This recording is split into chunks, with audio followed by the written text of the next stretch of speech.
আসসালামু আলাইকুম। সবাই কেমন আছেন? আশা করছি সবাই ভালো আছেন। আমিও ভালো আছি আলহামদুলিল্লাহ। আমি মারিয়া ইসলাম। এই তো সকালবেলা নাস্তা বানাতে চলে আসলাম।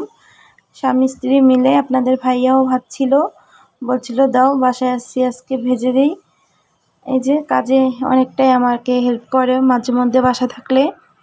এখন দুজনে মিলে পরোটাগুলো ভেজে নিচ্ছি।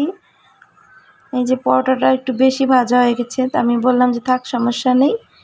এই তো পরোটা ভাজা শেষ। এখন এই যে দুধ চা বানিয়ে নিলাম। দুধ চা দিয়ে পরোটা খাবো, অনেক দিন ধরে খাই না, তাই ইচ্ছে করে সবসময় খাই রুটি, তা আজকে ভাবলাম যে আজকে পরোটা খাই। এই তো দুধ চা বানিয়ে নিলাম আমি ওদিক দিয়ে আপনাদের ভাইয়া পরোটা ভাজছিল। এই তো সবার জন্য পরোটা বানানো হয়ে গেল। যদিও মেয়ে খায় না, মেয়ে মাদ্রাসায় চলে গেছে অলরেডি। ওকে নাস্তা ওর মাদ্রাসা থেকেই খেতে বলছি, কারণ ওখানে অনেক কিছু ও হাবিজাবি খেতেই বেশি পছন্দ করে। ওই সকালবেলা নাস্তাও খাবে না, কোনো কিছু খাবে না, ওই মাদ্রাসায় গেলে একটা কেক বা বিস্কিট এগুলোই খাবে। এই তো দুপুরবেলা রান্না করতে চলে আসলাম। এখানে আমি ভাজি রান্না করতেছি।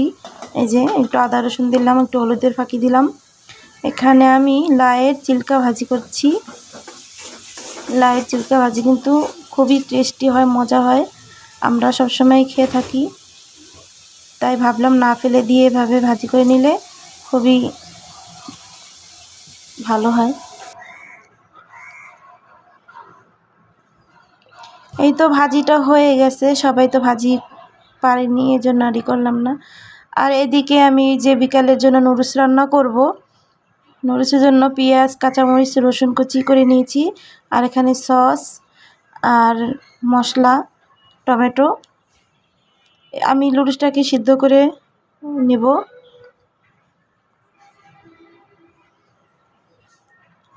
যে নুডলসটা দিতে গিয়ে ওদিক দিয়ে অনেকখানি পড়ে গিয়েছিল, আবার উঠালাম।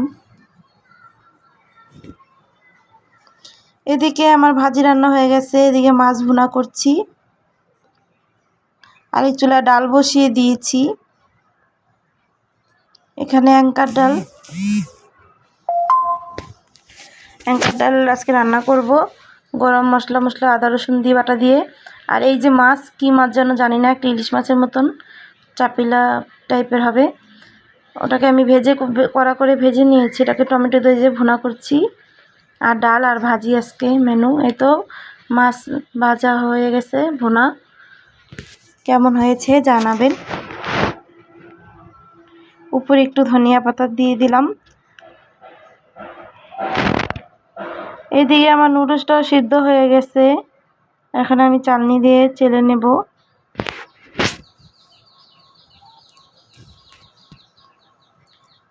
এই নুডলসটা যদি ভালোভাবে সিদ্ধ করা হয় তাহলেই খেতে মজা, আর যদি বেশি হয়ে যায় তাও ভালো লাগে না, কাঁচা থাকলেও শক্ত শক্ত লাগে।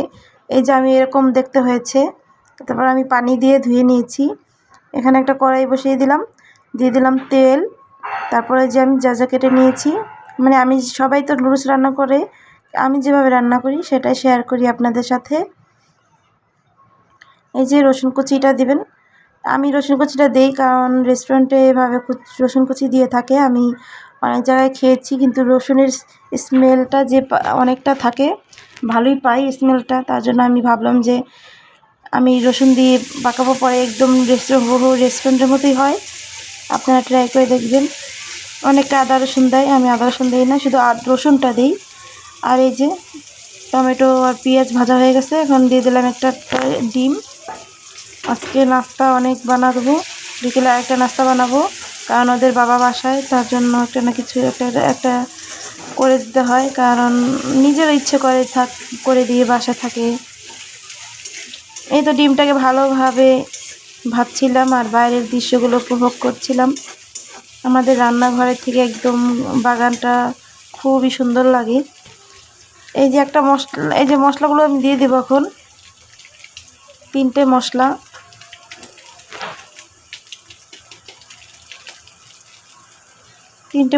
দিয়ে ভালোভাবে ভেজে নেব। তারপর আমি নুডলসটা দিয়ে দিলাম। ওদিকে আমরা দুপুরে খাবার খেয়ে নিয়েছি, এর মধ্যে খেয়ে তারপরে এখন বাজে হচ্ছে 5টা। 5টা বাজে নুডলস রান্না করতেছি। এই যে রান্না হয়ে গেছে, এখন সবাই খেয়ে নেব। কেমন হলো আমার নুডলসটা বলবেন সবাই কমেন্টে। এই তো নিয়ে নিলাম সবাই মিলে, সবাই খাচ্ছে আর আমি আবার ওইখানে আমার মেয়েটা আর আমারটা। তারপরে সন্ধ্যাবেলা চলে আসলাম আরেকটা নাস্তা বানাতে। এই যে আটা দিয়ে চিনি ডিম, যদি আটা ডিম থাকে তাহলে এভাবে বানিয়ে বিকেলে নাস্তা বাচ্চাদের দেওয়া যায়। আমি প্রায় বানাই এটা, খুবই ভালো হয় একটা পিঠা জাতীয়, বিকেলে স্ন্যাক্স হিসেবে চায়ের সাথে ভালো জমে যায়।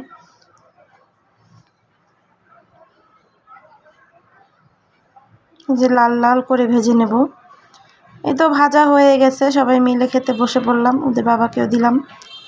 সবাই ভালো থাকবেন, আমাদের ভিডিওটা ভালো লাগলে শেয়ার লাইক সাবস্ক্রাইব করবেন। আল্লাহ হাফেজ।